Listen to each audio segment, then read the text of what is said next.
There comes a point in your life where you realize that everything you've tolerated, every situation you allowed to continue, every moment you stayed silent when your heart was screaming, was teaching people how to treat you.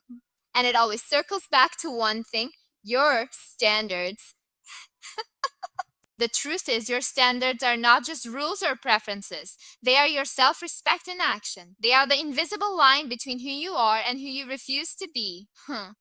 When you understand this, you stop looking at boundaries as something that pushes people away, and you start seeing them for what they really are: a way of protecting the most sacred part of you. Because here's the thing: people don't learn from what you say, they learn from what you allow.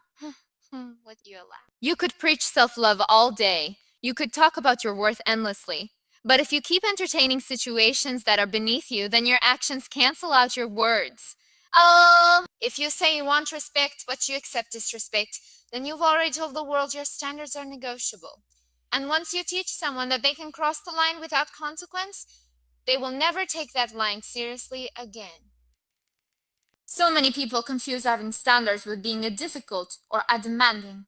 But the reality is that standards are not about controlling others. They are about controlling yourself. They are about saying all about saying, "This is how I deserve to be treated, and I will not remain in spaces where that is violated." Standards are not selfish. They are necessary. They are not walls. They are doors. Doors that separate what drains you from what feeds you, what disrespects you from what uplifts you. About them, you will continuously hand your peace of mind over to people who have not earned the right to hold it.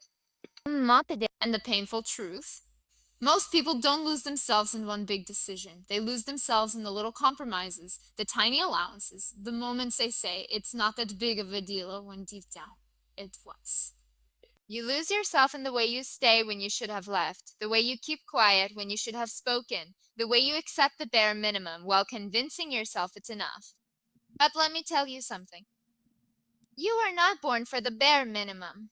You were not created to be an option, an afterthought, or someone's convenience. You were created with purpose, with light, with value. And if you continue to lower your standards, you are telling yourself a lie about who you really are. When you truly respect yourself, your standards become non-negotiable. Not because you think you're better than others, but because you finally recognize what you are worth. Think about it this way: if you wouldn't let someone walk into your house with muddy shoes and stomp all over your floors, why do you let people stomp all over your soul? They disrespect their inconsistency, their lack of effort, your heart, your mind, your peace.